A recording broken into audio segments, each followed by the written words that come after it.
Hello दोस्तों, मैं अरमान आपके इस नए वीडियो में स्वागत करता हूं।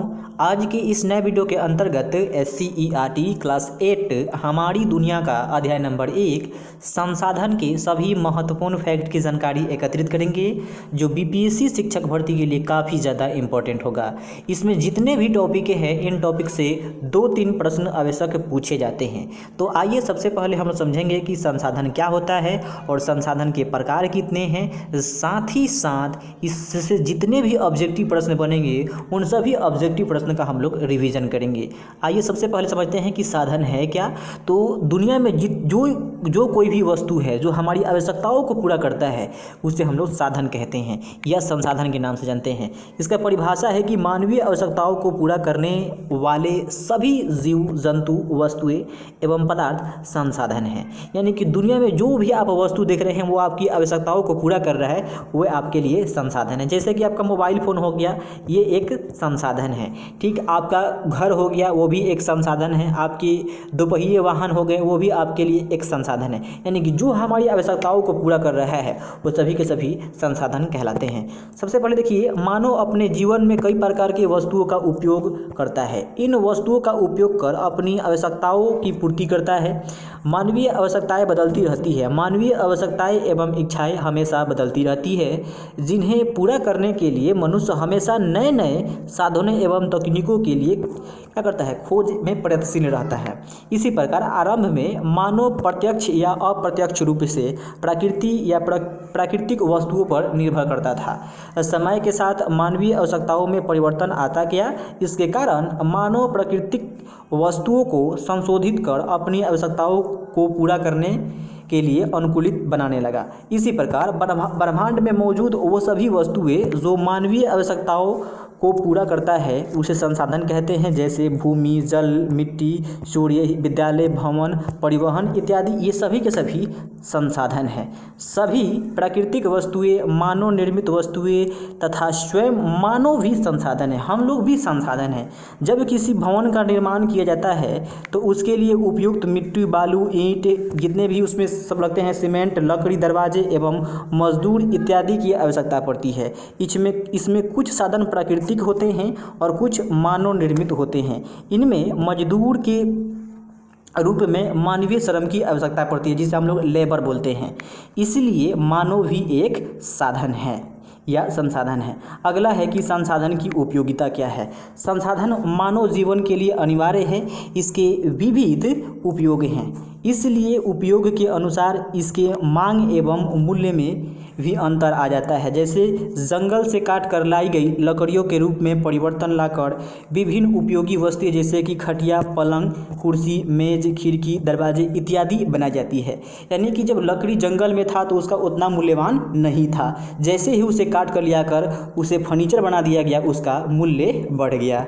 अगला हमारा है इससे लकड़ी की उपयोगिता यानी कि उपयोग एवं मूल्य दोनों में परिवर्तन आ जाता है। इस प्रकार सभी संसाधन उपयोगी एवं मूल्यवान होते हैं। कोई भी वस्तु संसाधन तभी बनता है जब उसका उपयोग एवं मूल्य होता है। अगर हमारे लिए वो उपयोगी नहीं है तो हमारे लिए संसाधन नहीं है। अगला हमारा है कि संसाधनों का उपयोग मानव जीवन को सुगम एवं सहज बनाने के साथ साथ क्षेत्र एवं देश के विकास के लिए भी किया जाता है। इसलिए किसी भी देश के विकास में संसाधनों का महत्वपूर्ण योगदान माना जाता है। जैसे कि मान लीजिए कि बिहार के पास अगर बहुत सारा खनिज स्रोत रहता तो आज बिहार जो है गरीबी रेखा में ना रहता, झारखंड की तरह आगे रहता। झारखंड के पास बहुत ज़्यादा खनिज स्रोत है जिसके लिए वहाँ पे बहुत से लोगों को बेरोजगारी फील नहीं होता है। लेकिन बिहार में जो है उद्योग धंधे नहीं हैं, संसाधन नहीं हैं, जिसके कारण बहुत से यहाँ पे क्या है, बेरोजगारी है। अगला हमारा है कि संसाधन किसी क्षेत्र के विकास के लिए आधार का काम करता है। संसाधनों का मूल्य अभिव्यक्ति के प्रमुख तरीके। अगला हमारा है कि आर्थिक मूल्य। लकड़ी से फर्नीचर बना दिया गया तो उसके आर्थिक बदलाव यानी कि उसमें बदलाव आ गया, उसी को बोलेंगे लकड़ी के फर्नीचर बनाना। अगला है कि संज्ञानात्मक मूल्यांकन, जैसे कि जल प्रपात को पर्यटक स्थल के रूप में विकसित करना। कानूनी मूल्य, जल एवं वायु प्रदूषण को रोकना, ये कानूनी मूल्य हो गया। नैतिक मूल्य क्या है, संसाधनों को संरक्षित करना, यानी कि जल का हम लोग दोहन नहीं करेंगे। जल भी हमारे लिए एक महत्वपूर्ण संसाधन है, इसको पढ़ेंगे हम लोग अगले चैप्टर में। अगला हमारा है संसाधन मुख्यतः 3 प्रकार के होते हैं। हैं। संसाधन मुख्यतः 3 प्रकार के होते हैं। कहीं कहीं बुक में लिखा रहता है कि संसाधन 2 प्रकार के होता है, एक हमारा प्राकृतिक संसाधन, दूसरा हमारा मानव निर्मित संसाधन। लेकिन जो आपकी SCERT बुक है इसमें संसाधन को 3 वर्गों में बांटा गया है, प्राकृतिक संसाधन, मानव संसाधन और मानव निर्मित संसाधन। सबसे पहले हम लोग इस पर रिवीजन करेंगे प्राकृतिक संसाधन क्या होता है। प्राकृतिक में पाए जाने वाले सभी जीव, जंतु, वस्तु एवं पदार्थ प्राकृतिक संसाधन है, जैसे भूमि, मृदा, जल, छोटे बड़े जीव, वन्य, पवन, सूर्य का प्रकाश, समुद्री जल इत्यादि सभी प्राकृतिक संसाधन हैं। भूमि के अंतर्गत पर्वत, पठार, मैदान, मरुस्थल, दलदली भूमि शामिल है। इसी प्रकार मिट्टी के अंतर्गत जलोढ़, लाल, काली एवं अन्य सभी प्रकार की मिट्टियाँ शामिल किया गया है, जबकि सबके सभी क्या सब हमारे लिए संसाधन है। जल के अंतर्गत नदी, झील, तालाब, सागर तथा महासागर शामिल है।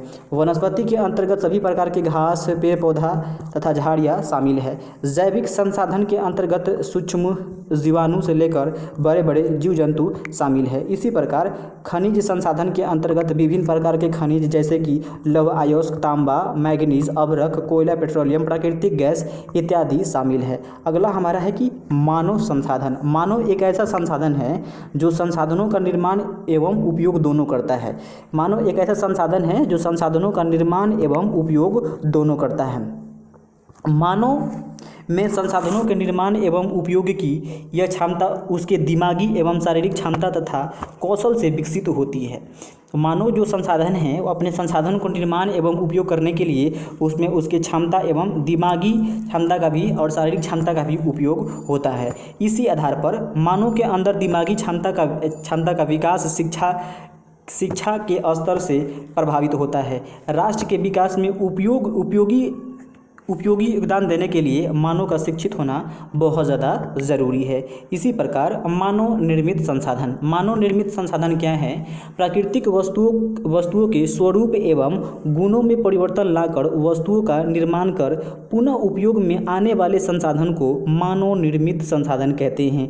जैसे मकान हो गया, कार्यालय हो गए, भवन हो गया, पंचायत भवन हो गया, विद्यालय भवन हो गया, हवाई अड्डा हो गया, रेल, सड़क इत्यादि मानव निर्मित ये सभी के सभी संसाधन हैं। इसी प्रकार प्राकृतिक संसाधनों का वर्गीकरण। प्राकृतिक में कई प्रकार के संसाधन पाए जाते हैं। इन प्राकृतिक संसाधनों को विभिन्न आधार पर कई उपवर्गों में बांटा गया है। जैसे कि संसाधन मैंने पहले बताया, संसाधन को 3 वर्गों में बांटा गया है। पहला हमारा प्राकृतिक संसाधन, दूसरा हमारा मानव निर्मित संसाधन और मानव निर्मित संसाधन यहाँ पे है। तो इसमें देखिए एग्जाम्पल में हमारा है मिट्टी आपका जल और भूमि, ये सभी के सभी प्राकृतिक संसाधन हैं। इसी प्रकार मानव भी अपने आप में एक संसाधन है। भवन, सड़क, रेल, पुल, सूर्य ये सब के सब मानव निर्मित संसाधन है। अब यहाँ पे देखने वाला बात ये है कि जो प्राकृतिक संसाधन है यहीं से बहुत ज़्यादा प्रश्न पूछे जाते हैं। प्राकृतिक संसाधन को देखिए 1, 2, 3, 4 वर्गों में बांटा गया है। प्राकृतिक संसाधन को कितने वर्गों में बांटा गया है? आपको अलग अलग उपलब्धता के आधार पर इसे 4 या 5, 6 वर्गों में किसी किताब में दिया है, किसी में 4 दिया है, किसी में 5 दिया है। तो जो SCERT में है उसके अनुसार हम लोग देखते हैं। तो विकास एवं उपयोग के आधार पर संसाधन 2 प्रकार के होते हैं, वास्तविक संसाधन और जो है संभाविक संसाधन यानी कि संभावित संसाधन। अगला हमारा है कि उपलब्धता के आधार पर, जैसे कि नवीकरणीय, अनवीकरणीय हो गया। इसमें हमारा कोयला हो गया, कोयला पेट्रोलियम हो गया, आपकी सौर ऊर्जा होगी। इसमें जो है नवीकरणीय और अनवीकरणीय कौन है हम लोग एग्जाम्पल के माध्यम से समझेंगे। अगला हमारा है कि उपयोगिता के आधार पर जैव संसाधन, अजैव संसाधन। इसी आधार पर आपके स्वामित्व के आधार पर संसाधन भी आपको 4 वर्गों में देखने को मिल सकता है। निजी संसाधन, सामुदायिक संसाधन, राष्ट्रीय संसाधन, अंतर्राष्ट्रीय संसाधन। इसके अलावा हमारा वितरण के आधार पर भी संसाधन 2 प्रकार के होते हैं, सर्वत्र उपलब्ध संसाधन, स्थानीय संसाधन। अगला हमारा यहाँ पे देखिए सर्वत्र उपलब्ध संसाधन मतलब कि आपका मिट्टी के उदाहरण हो जाएगा। मिट्टी जो है आपके सभी स्थान पर पाए जाते हैं, इसलिए मिट्टी हमारा सर्वत्र संसाधन का उदाहरण है। अब आड़ी बारी से हम लोग समझ लेते हैं इसकी परिभाषा को। विकास एवं उपयोग के आधार पर प्राकृतिक संसाधनों को वास्तविक एवं संभाव्य संसाधन में बांटा गया है। वास्तविक संसाधन क्या होता है? वैसा संसाधन जिनकी कुल मात्रा ज्ञात होती है तथा इन संसाधनों का उपलब्ध तकनीक की सहायता से वर्तमान में उपयोग किया जाता है, उसे हम लोग वास्तविक संसाधन कहते हैं। जैसे यहाँ पे आप एग्जाम्पल के माध्यम को याद कर सकते हैं, पश्चिम एशिया का पेट्रोलियम ये हमारे लिए कैसे संसाधन है, वास्तविक संसाधन है। ऑस्ट्रेलिया का सोना, मध्य प्रदेश का मैग्नीज, झारखंड का अभ्रक, राजस्थान का तांबा उपरोक्त संसाधन वास्तविक संसाधन के उदाहरण हैं। इसी आधार पर दूसरा हमारा संभाव्य संसाधन ये क्या होता है, वैसा संसाधन जिनकी कुल मात्रा ज्ञात नहीं होती तथा वर्तमान समय में इनका उपयोग नहीं हो रहा है, उसे हम लोग संभाव्य संसाधन यानी कि संभावित संसाधन, यानी संभावना है कि इसका हम लोग भविष्य में उपयोग करेंगे। इन संसाधनों का उपयोग भविष्य में करने की संभावना होती है। केरल में मिलने वाला थोरियम तथा लद्दाख में पाए जाने वाला यूरेनियम संभावित संसाधन का उदाहरण है। इसी आधार पर वर्षों पहले सूर्य की गर्मी, समुद्र की लहरें, पवन तथा भूमि के अंदर व्याप्त ताप संभाव्य संसाधन का उदाहरण था, लेकिन आज ये वास्तविक संसाधन के उदाहरण हैं। इसी आधार पर उत्पत्ति के आधार पर संसाधन का प्रकार, उत्पत्ति के आधार पर भी संसाधन दो प्रकार के हैं, जैव संसाधन, दूसरा हमारा अजैव संसाधन। इसके अंतर्गत सभी सजीव वर्ग को शामिल किया गया है, जैसे पेड़ पौधा, वन्य जीव जंतु, ये सभी के सभी आपके जैव संसाधन के उदाहरण हैं। इसी आधार पर हमारा दूसरा है अजैव संसाधन। अजैव संसाधन, इसके अंतर्गत सभी निर्जीव वस्तुओं को रखा गया है, जैसे खनिज, चट्टान, मिट्टी, भूमि, तालाब, नदी, झील इत्यादि, ये सभी के सभी आपके अजैव संसाधन है। अगला हमारा है कि उपलब्धता के आधार पर संसाधन का प्रकार। तो उपलब्धता के आधार पर भी संसाधन दो प्रकार के होते हैं, एक हमारा नवीकरणीय, दूसरा हमारा अनवीकरणीय। नवीकरणीय का मतलब है कि पुनः से प्राप्त, यह एक बार खत्म हो जाए तो उसे फिर से हम लोग प्राप्त कर सकें। अनवीकरणीय का मतलब है कि एक बार समाप्त हो गया अगर, तो उसे पुनः प्राप्त करने में लाखों करोड़ वर्ष के समय लग सकता है। इसको समझते हैं, वैसा संसाधन जो एक बार समाप्त हो जाने के बाद पुनः दोबारा आसानी से प्राप्त किया जा सकता है, उसे नवीकरणीय संसाधन कहते हैं। जैसे कि जल, पवन, सूर्य की किरणें, ये सभी के सभी नवीकरणीय संसाधन हैं। जल तथा वन जैसे नवीकरणीय संसाधन है। जल हमारा और वन, ये सभी के सभी नवीकरणीय संसाधन हैं, जिसके भंडार एवं पुनः पूर्ति में मानवीय हस्तक्षेप के कारण रुकावटें आती है। यदि इन संसाधनों के प्रति मानव हस्तक्षेप कम हो जाए तो ये स्वयं अपने पुनः पूर्ति में लग जाते हैं। जैसे कि आप देख सकते हैं, कोरोना काल में जो है बहुत सारे पेड़ पौधे जो है अपने हरे भरे रूप में आ गए थे, क्योंकि उस समय जो है पेड़ पौधे को मानव के द्वारा कम क्षति पहुंचाया जा रहा था। इसी आधार पर हमारा है कि अनवीकरणीय संसाधन। अनवीकरणीय संसाधन क्या है, वैसा संसाधन जिनका भंडार सीमित है तथा एक बार समाप्त हो जाने के बाद निर्माण होने में उसे लाखों वर्ष लग जाते हैं, उसे अनवीकरणीय संसाधन कहते हैं। जैसे कि कोयला, पेट्रोलियम, अभ्रक हो गया, इसे एक बार अगर समाप्त कर दिया मानव ने तो इसको निर्माण होने में लाखों करोड़ों वर्ष के समय लग सकता है। इसी आधार पर वितरण के आधार पर संसाधन का प्रकार। तो वितरण के आधार पर संसाधन को 4 वर्गों में बांटा गया है। आइए बारी बारी से देखते हैं। वितरण के आधार पर नहीं, आपके वितरण के आधार पर संसाधन को 2 प्रकार बांटा गया है, आपकी सर्वत्र उपलब्ध संसाधन और आपका स्थानीय संसाधन।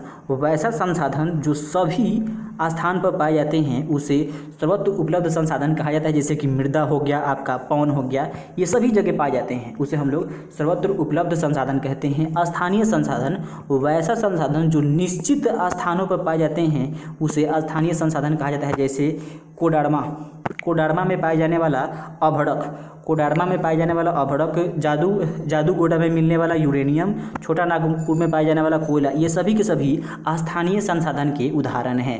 स्वामित्व के आधार पर संसाधन को 4 वर्गों में बांटा गया है। मैंने गलती से बोल दिया उस समय, कोई बात नहीं, उसके लिए सॉरी। स्वामित्व के आधार पर संसाधन को 4 वर्गों में बांटा गया है। अगला हमारा है कि निजी संसाधन, उसके बाद हमारा सामुदायिक संसाधन, उसके बाद आपका है राष्ट्रीय संसाधन, उसके बाद आपका है अंतर्राष्ट्रीय संसाधन। तो बारी बारी से इसको समझ लेते हैं, यहाँ से भी प्रश्न पूछा जाता है। तो निजी मतलब कि अपना खुद का, जैसे आपका साइकिल हो गया आपके लिए क्या है, निजी। आपका मोबाइल फोन हो गया आपके लिए निजी है, तो आपका निजी संसाधन के अंतर्गत आता है। वो वैसा संसाधन जिस पर किसी निजी व्यक्ति का अधिकार होता है उसे निजी संसाधन कहा जाता है। जैसे भूमि हो गया, तालाब हो गया, साइकिल हो गया, ये सभी के सभी आपके लिए निजी संसाधन है। आपका मकान भी आपका निजी संसाधन ही है। सामुदायिक संसाधन क्या होता है, वैसा संसाधन जिस पर किसी समूह का अधिकार हो उसे सामुदायिक संसाधन कहते हैं। जैसे मंदिर, मस्जिद, विद्यालय हो गया, ये सभी के सभी सामुदायिक संसाधन के उदाहरण हैं। इसी आधार पर राष्ट्रीय संसाधन मतलब कि आपके राष्ट्र यानी कि देश का हो, किसी राष्ट्र के अंदर पाए जाने वाले सभी प्रकार के संसाधन को राष्ट्रीय संसाधन कहते हैं। जैसे कि रेलवे हो गया, वो हमारे लिए क्या है, राष्ट्रीय संसाधन का उदाहरण है। अगला हमारा है कि समुद्र तट से 19.2 किलोमीटर क्षेत्र के अंदर पाए जाने वाले संसाधन को राष्ट्रीय संसाधन कहते हैं। 200 किलोमीटर तक के क्षेत्र को राष्ट्रीय संसाधन की संपत्ति मानी जाती है। अंतर्राष्ट्रीय संसाधन क्या होता है? समुद्र तट से 200 किलोमीटर से आगे स्थित खुला महासागरीय क्षेत्र को हम लोग क्या बोलते हैं? अंतर्राष्ट्रीय संसाधन के नाम से जानते हैं। यहाँ उपलब्ध संसाधनों का उपयोग अंतर्राष्ट्रीय संस्थाओं की सहमति के बाद ही हम लोग कर सकते हैं या किया जाता है। अगला है कि 19.2 किलोमीटर से 200 किलोमीटर तक का क्षेत्र अपवर्जक आर्थिक क्षेत्र कहलाता है। अपवर्जक आर्थिक क्षेत्र कब से कब बोलते हैं? तो 19.2 किलोमीटर से लेके 200 किलोमीटर के बीच का जो क्षेत्र होता है उसे अपवर्जक आर्थिक क्षेत्र कहते हैं। अगला हमारा है कि प्राकृतिक संसाधनों का वितरण एवं उपयोग। प्राकृतिक संसाधनों का वितरण एवं उपयोग भूमि, मृदा, जल, जीव जंतु, वन, खनिज, सूर्य का प्रकाश, नदी, सागर, पवन इत्यादि सभी प्राकृतिक संसाधनों का वितरण इसी धरती पर है, लेकिन यह वितरण काफ़ी असमान है, जिसका प्रमुख कारण स्थल में विभिन्नता का पाया जाना है। पृथ्वी पर कहीं पठार तो कहीं मैदानी भाग का विस्तार है। स्थल रूप से इस विभिन्नता के कारण पहाड़ों एवं पठार पर वन का विवरण अधिक मिलता है। प्राकृतिक रूप से पठारी क्षेत्र में खनिज पदार्थों की अधिकता अधिक मिलती है। मरुस्थलीय क्षेत्रों में बालू के ढेर मिलते हैं। इसी आधार पर पर्वतीय एवं पठारी क्षेत्रों में नदियाँ एवं छोटी छोटी सरिताओं के कारण जल की उपलब्धता बनी रहती है।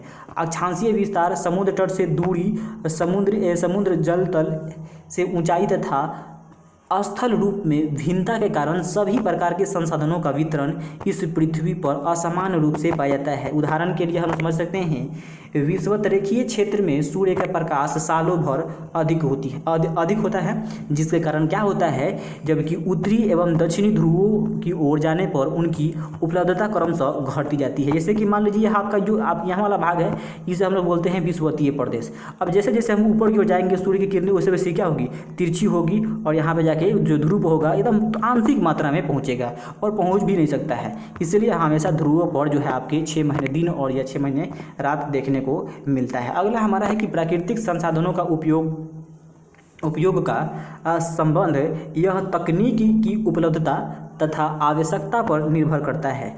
अफ्रीका महादेश संसाधनों के मामले में धनी है, काफ़ी धनी है, लेकिन तकनीक उपलब्ध न होने से भरपूर उपयोग नहीं कर पाता है। शिक्षित एवं तकनीकी रूप से विकसित समाज वाले क्षेत्रों में इन संसाधनों का उपयोग अधिक हो पा रहा है, जबकि अरक्षित एवं विकासशील क्षेत्रों में इन संसाधनों का सीमित विकास एवं उपयोग हुआ है। प्राकृतिक संसाधनों का संरक्षण की आवश्यकता। प्राकृतिक संसाधनों की संरक्षण की आवश्यकता क्यों है? तो प्राकृतिक संसाधनों के बिना मानव जीवन की कल्पना नहीं किया जा सकता है, लेकिन इन संसाधनों के उपयोग की तकनीक एवं उनकी आवश्यकताओं का होना जरूरी है। प्राकृतिक संसाधनों का अधिक दोहन, अविवेकपूर्ण इस्तेमाल तथा अधिक खनन तथा उपयोग से इनके भंडार धीरे धीरे समाप्ति की ओर है। भविष्य में इनके भंडार खत्म होने की पूरी आशंका है। मानव के लिए इनका होना भविष्य में भी उतना ही जरूरी है जितना आज।